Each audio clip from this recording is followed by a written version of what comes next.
Hi, it's Cupcake here. We are playing some more Monster Prom. We are on week 4 of trying to get Polly to like me. Let's see. Library gets me money. Classroom gets me the smarts. Bathroom's where the little cat lady is. Um, I want to go outdoors. Let's have a party. That day at recess, you start a half-hour rave that goes full crazy. At one point, Juan, the small magical Latino cat, slips on a banana peel. You start to laugh at him. He asks you to stop, but you don't. You laugh so hard at him that you somehow steal +2 fun from him. Hooray. That was mean. I feel bad now. In the course of your activities, you come across Vera and Polly hatching yet another scheme. You sneak a little closer so you can eavesdrop.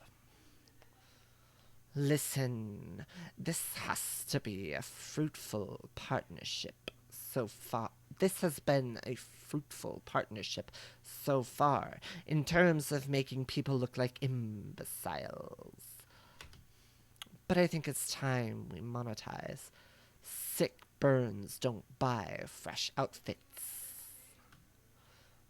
Yeah, fine, whatever. But I guess I could use some new thongs or whatever. But, like, excuse me, this is disgusting. My nose is itchy. I don't want to stop making people look dumb just so we can make money. Alright, we're gonna do.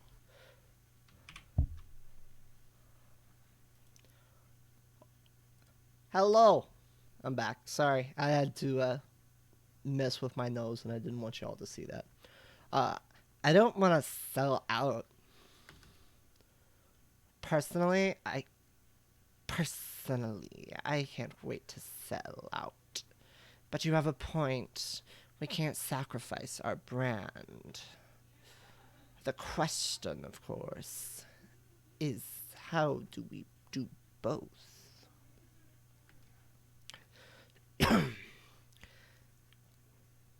Voice acting's taking its toll on my throat. Yeah, how do we get rich off of yanking people's chains? Ugh, careful with your choice of words, Polly. Mm. What? Chains are a big thing for ghosts. Of course. Of course. They don't seem to have any immediate ideas. Maybe you can offer a solution. Let's see what we can do, folks. Why don't you make up a phony workout craze? It worked for Frank Pilates, the inventor of Pilates. Oh man, do I have a great prank for you. I call it stealing. Think we're going to go with stealing. Stealing? What? Never heard of it. Who have you been talking to? Why are you working? Who are you working for? I'll have you know that all of my activities are perfectly illegal. Yeah, mine too. Are you a cop? You have to tell me if you're a cop. Sorry, dog decided to be rude. Vera, I don't think they're buying it. Roger, Roger, that's Polly. On the count of 3. 1, 2, 3. And like that, they're gone. And so is your wallet. You lose 1 fun and 2 money. Oh, frick. I'm doing bad at wooing Ghost Girl. Alright, well, we're going to have to go to Polly and Scott's table. They're the ones who have stolen my heart. You approach Scott and Polly's table to find them crouched behind a pile of jelly desserts, plotting. Thank bros if you're here, bro. Come on, join our huddle. Maybe you're curious. That's the wrong person. Maybe you're curious about our huge pile of jelly jam gelatinous dessert cups? Well, wonder no more. We're going for the jelly prize. Yeah, and we're gonna win it. If we collect the foil cover of 100 jelly desserts, we will be the lucky winners of. One free jelly dessert. Ah!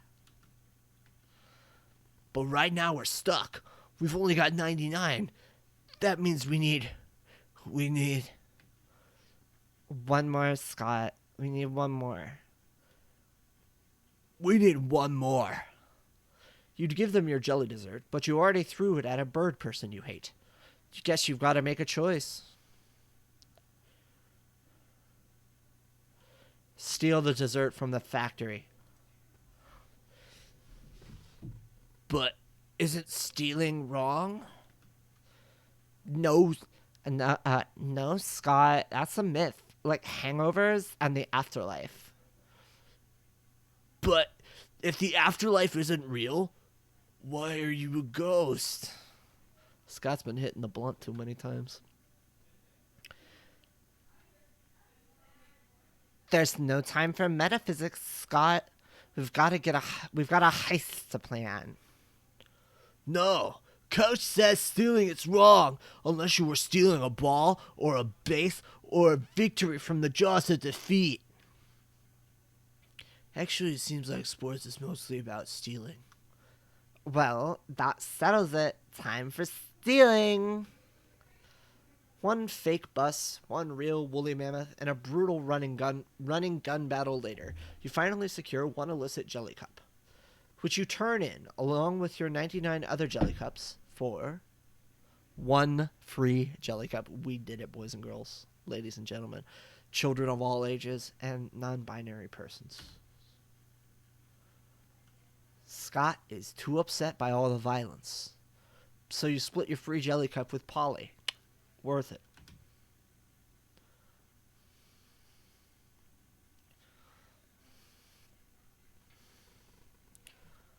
Let's go to the gym. That day, an epic dodgeball match takes place. At one point, you're about to be eliminated by a player from the other team, but suddenly you convince him not to throw the ball at you with a heartfelt speech about the importance of everyone's lives. The player bursts into tears, and you take a moment of that weakness, or take advantage of that moment of weakness, and throw a ball at him. You lose -5 mercy, a stat that might be useful to you in Monster Prom's sequel, and isn't now. But you gain +2 charm. Hey, Cupcake, darling. It's me, lovely fan favorite Polly. You're my favorite girl. You know, I wasn't always a ghost. Yeah, this is about to get real, okay? Hear me out. I used to be alive, but then I died with unfinished business. Now I gotta live forever, like this, until I finish it. And you might ask, what's your unfinished business, fan favorite lovely Polly? I guess I can tell you. I never did a reverse Romanian Wilkinson. You know, sexually. Don't get me wrong. I love being immortal and walking through walls and shit. But my soul will never truly rest until I do that freaky sex move. Oh, well.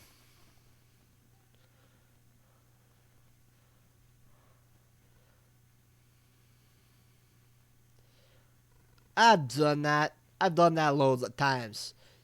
I really should be reading these both. I apologize. I've done that one loads of times. Just a name, a time, and a place, and I'll reverse all your Romanian Wilkinson. Throw a smoke bomb and escape while leaving a replica of yourself. That should buy you time to figure out what a reverse Romanian Wilkinson is. Yeah, we're going for that one. Okay, what? That's not how it works. Oh, I'm sorry.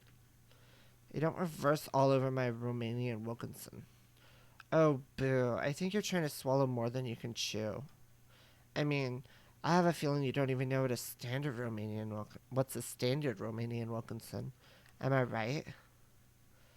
You know what they say, you can't teach an old dog a new Romanian Wilkinson. But because why are you treating...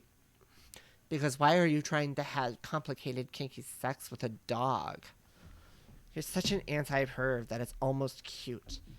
But cute in a totally unappealing way. Like a puppy, which I just stated is something I have no interest in sexually. If you'll excuse me, I have to go wander the earth in eternal fleshless torment until I find someone who actually knows about sex. No, you wanted to play cool and maybe do the weird sex thing with Polly, but it seems like you suck at lying, so you lose -2 fun and -1 smarts. Crap. We're gonna see what happens. Right, I want my fun back. A day of recess, you start a half-hour rave that goes full crazy. You're casually chatting with Juan, the small magical Latino cat. You start telling him that hilarious story of what happened last summer at Monster Camp. You know the one. The one involving the beehive, the blow-up doll of the president, the penguin mask, and the mystery of the Goblin King. Slowly, lots of people start joining you to hear the story. By the time you say where the Goblin King was, 100 or so people burst into hysterical laughter.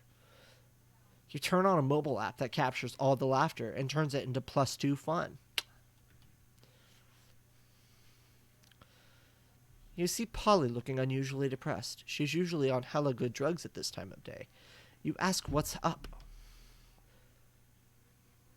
I'm gonna live forever. I was yelling that at a party last night because they were playing that cheesy Fame song. You know, the one, how was it called? Oh, yes, I'm gonna live forever. Duh. But then I realized it's, like, actually literally true. And forever is, like, a really, really, really long time, you know? What if I run out of stuff to do? What if aliens take over the Earth and they ban partying? What if the Earth blows up and I have to live in space with some dumb, boring-looking space animals?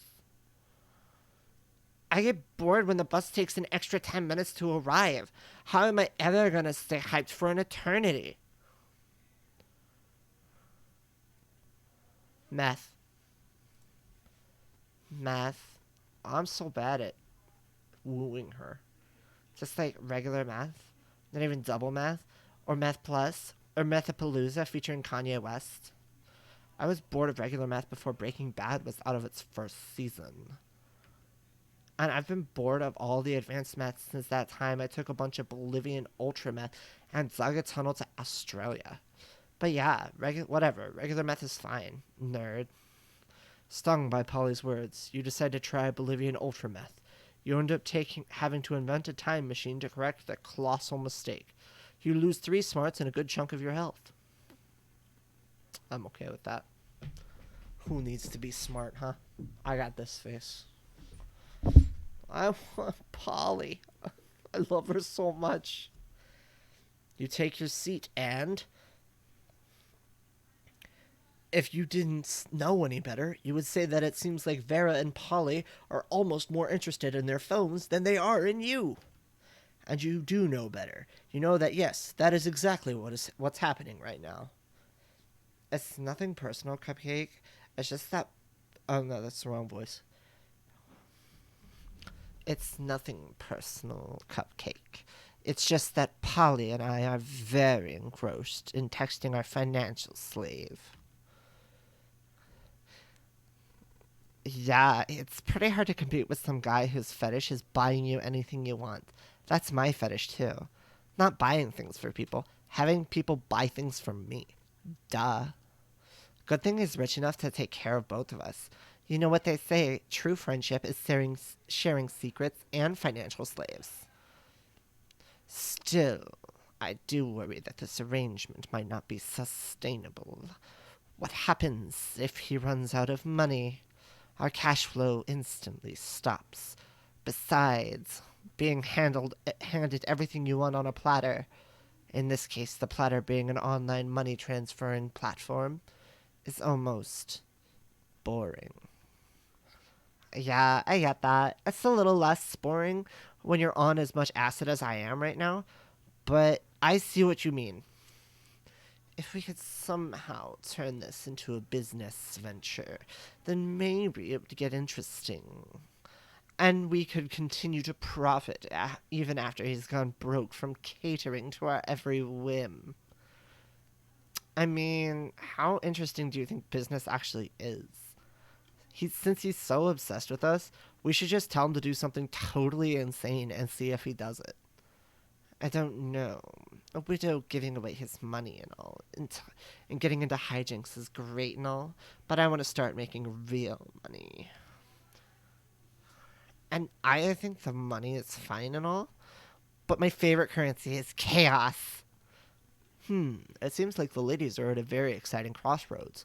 Maybe a random bystander can give them a nudge in the right direction. Tell him to marry a llama. You can easily grow this arrangement into a business. Just escalate the delegate. Have the financial slave go and acquire his own financial slave to give him money, and have that financial slave go and find a financial slave. No, we're telling him to marry a llama. Oh my god, yes! Yes, that is everything to me. I actually had a dream just like that one time. Except it wasn't a llama, it was an alpaca. And it wasn't a wedding, it was a bar mitzvah. But other than that, it was exactly the same. Yeah, I don't think this is my scene. I'm just going to go check on my illegal law firm. Catch you weirdos later. I'm texting the financial slave right now. It's telling him to marry a llama. Oh, he's already typing. Let's see. Cupcake. You will never believe this. It turns out the financial slave actually has been talking to a llama for a few months through a llama monster dating site. He says he's a commitment phobe and never really defined the terms of his relationship with the llama, and he keeps reintroducing the llama as a friend. Oh, he keeps introducing the llama as a friend. But he knows now it's because he was just scared of being hurt. He's taking this as a sure sign that it's time to be brave and commit to the llama, and they're heading to the city hall right now for the ceremony. Of course, he says he'll have to take leave of our group chat, since his heart and his wallet now belong to another, specifically a llama. Aw, isn't that the sweetest love story you've ever heard? I'm so glad we got to make it happen together. That is the sweetest love story you've ever heard, or something. But hey, maybe you and Polly will end up having a love story of your own. That's what I'm wanting, baby. I'm doing George's babies now. Alright, I think that's it. This would be 4 and 5. So next week we're going to finish, the next episode we're going to finish up. Oh no, we start on this one. We're at 18 minutes. How did we get to 18 minutes? I don't know. Maybe we'll call it here. We got 18 minutes. Thank you very much for watching this video. If you did enjoy it, I would appreciate it if you click the like button. Click the subscribe button too. It gives me a shot of dopamine right to my dome piece, and it really helps me feel good. So, thank you very much. And with that said, I will see you next time. Bye.